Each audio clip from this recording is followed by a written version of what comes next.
খাসাড় গ্রামীণ বাংলা চ্যানেলে বাংলা মান্য ভাষায় আমার 114 নম্বর অভিজ্ঞতা।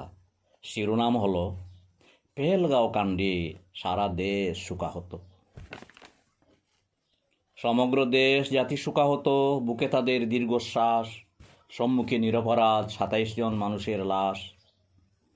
বেদনায় ভারাক্রান্ত, সান্ত্বনার ভাষা নেই কোনো, ভাষা নীরব নিস্তব্ধ, শুধু চোখে জল, বুকে ক্রন্দন। মানবতারে জঘন্য কর্ম ঘটেছিল কাশ্মীরের পেহেলগাঁয়।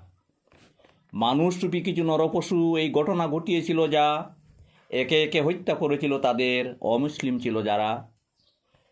কোন ধর্মীয় বিধান অধিকার দিল এভাবে মানুষ হত্যা করার?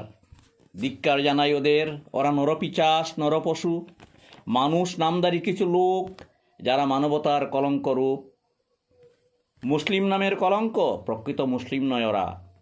ধর্মের কোন বিধানে আছে নিরপরাধ মানুষ হত্যা করার? ওরা সন্ত্রাসী, তাদের কোনো ধর্ম নেই, জাত নেই, বর্ণহীন তারা। ধর্ম বলতে যা বুঝায় শুধু কর্মসিদ্ধির অভিপ্রায়। সন্ত্রাস কায়েমে যা চায় তা নিষ্ঠুর, বিবেকহীন। তাদের মন যা চায় সত্য মিথ্যা তফাৎহীন। প্রকৃত ধর্ম বলে যে একজন লোককে হত্যা করলো সে যেন সমগ্র মানব জাতিকে হত্যা করে নিল, আর যার চেষ্টায় একজন লোককে বাঁচিয়ে দিল সে যেন সমগ্র মানব জাতিকে বাঁচিয়ে দিল। ভারতের অন্তরাত্মা আজ কেঁপে উঠেছে, আর চাইছে তারা, এই জঘন্য অপরাধ করেছে যারা ছাড়বে না তারা।